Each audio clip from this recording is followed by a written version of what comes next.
Be very, very quiet. I'm hunting big game at Arby's.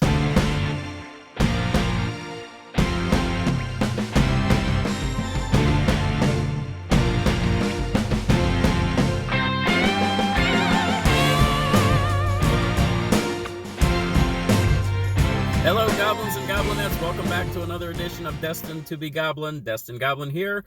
This is where I will try a food product of some kind, maybe something you didn't even know existed, and I will decide whether or not I should give it my Destined Goblin seal of approval. Arby's has come out nationwide with a big game burger. Now, I say it that way because this is actually not new. Apparently, Arby's has put this out in very limited supply for the last few years, and they've only done it in select locations, a very small number of restaurants. I guess it was sort of like a test marketing thing, and they sold out almost instantly with it. So they decided to roll it out nationwide this year.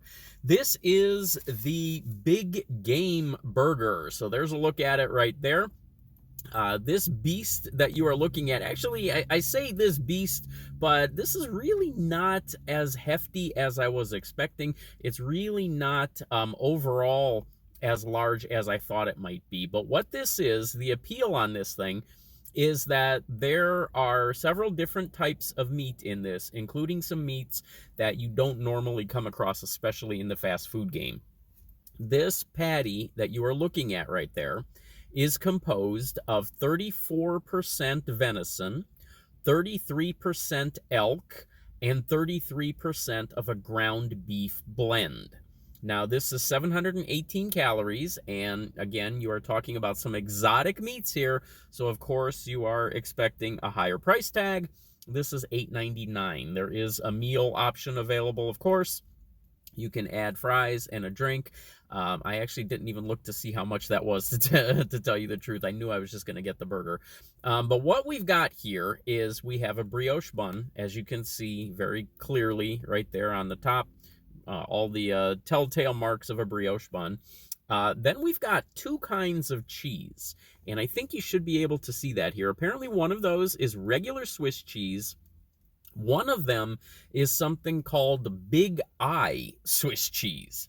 I have no idea. I don't know what that is. I don't know if that is a brand of cheese, a type of cheese, if it means there's larger holes in the Swiss cheese. I have no idea. There's also crispy onion tanglers, crispy onion strings that you can see on there. There's pickles on this. And maybe I can sort of lift that top off. I'm trying to find out. Oh, the pickles are on the bottom. It's actually a little bit juicier than I had anticipated because of the sauce that's on there. The pickles are a sweet garlic and dill pickle. Now, I am not a big fan of sweet pickles. I love pickles. We all know how obsessed I am with pickles. But I always enjoy the savory pickles, the salty ones, the dill flavored, garlic flavored. But when you throw the sweetness in there, the bread and butter pickles, the sweeter pickles, I tend to not really like those. But a sweet garlic and dill, that might be something a little bit different. Then there is the sauce that you can see maybe from the top there. And you can definitely see it on that bottom bun. That is a steak sauce. That is not just any steak sauce. That is a dark cherry steak sauce. So some very interesting components to this. The cherry steak sauce is one of those things that you would normally see with venison and with elk, with those gamier meats.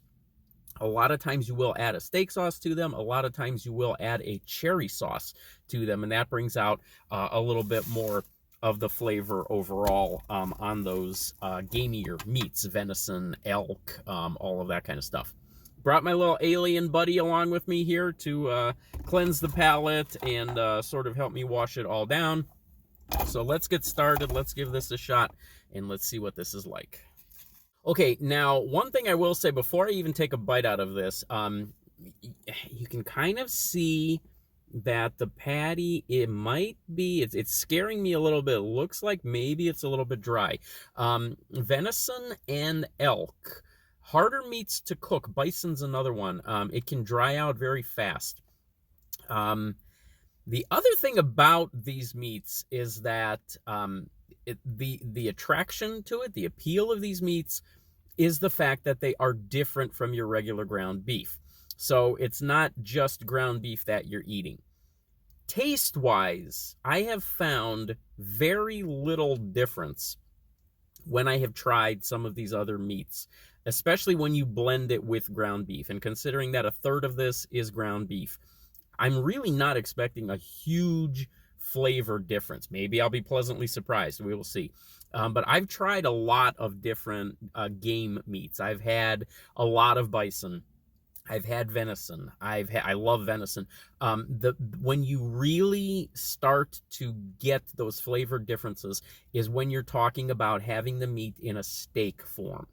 If you're talking about a bison steak, if you're talking about a venison steak, that's where you're really going to see a difference in those meats. When you're talking about a hamburger, I have found that a lot of times those patties tend to taste a lot like regular ground beef. But let's see, maybe we will be nicely surprised here. Here we go.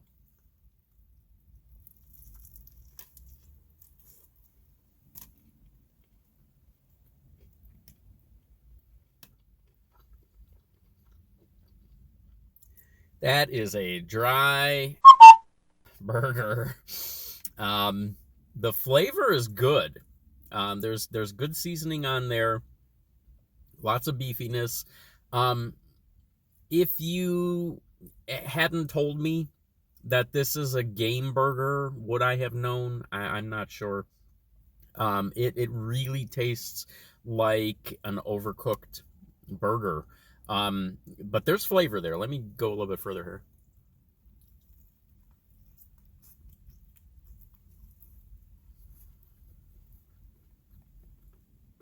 The flavor is really being driven by everything else that is on this sandwich outside of the burger patty itself. The onion strings are nice and crispy. Lots of good onion flavor there. The Swiss cheese is very good, and it's very strong. It's you know how Swiss cheese can kind of go either way. Sometimes you can get a very mild Swiss cheese. Sometimes you can get a very powerful, almost pungent Swiss cheese. This is on the heavier side. This is a little bit more of a bold flavor in that Swiss cheese. The pickles are fantastic. I was worried about the pickles. The pickles are very good. There's more of a dill flavor, more of a garlic flavor than I would say that there's a sweet flavor. So the fact that they're calling them sweet garlic and dill, I'm not getting a lot of sweetness out of it. I'm getting more of the saltiness, the savoriness, the dill flavor. And then there's this cherry sauce. I've got a little bit of that sauce right there. That's that cherry steak sauce. There's a lot of good flavor in this sauce. It's got some smokiness to it. It's got some sweetness. It has a good cherry flavor to it. And that is what is really driving this sandwich. If you were to take all of those components and put it on a regular ground beef patty and maybe not have to cook it as hard as you do some of those other game meats and maybe not have that dryness, I think it would pretty much taste exactly the same, and I think you'd end up with a juicier burger.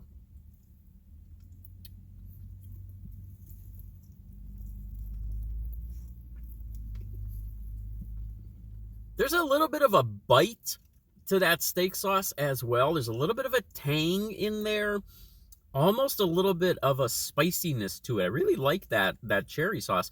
That I actually think that cherry steak sauce would be very good on their roast beef. Let me cleanse the palate and refresh a little bit with my little alien buddy here. And let me give you some final thoughts. Okay, that is the big game burger over at Arby's, available for a limited time: venison, elk, and ground beef. Again, the novelty of this is the fact that it's not all ground beef. It's the same thing like when they came out with the Wagyu beef burger. You're paying for that premium experience. You're not just getting ground beef. I really believe, now I had the Wagyu beef burger at Arby's. I enjoyed that burger. I thought Red Lobster actually did theirs a little bit better. I really do believe that Arby's, you have mastered all of the meats except burgers. I feel like your burgers are still lacking a little bit. I feel like you still haven't quite figured out exactly what to do with a burger. I am going to say it was good. It's novel. It's different. It gives you the opportunity as a franchise to charge a lot more for a burger. I'm going to say that as a 1-star seal of approval. It is good.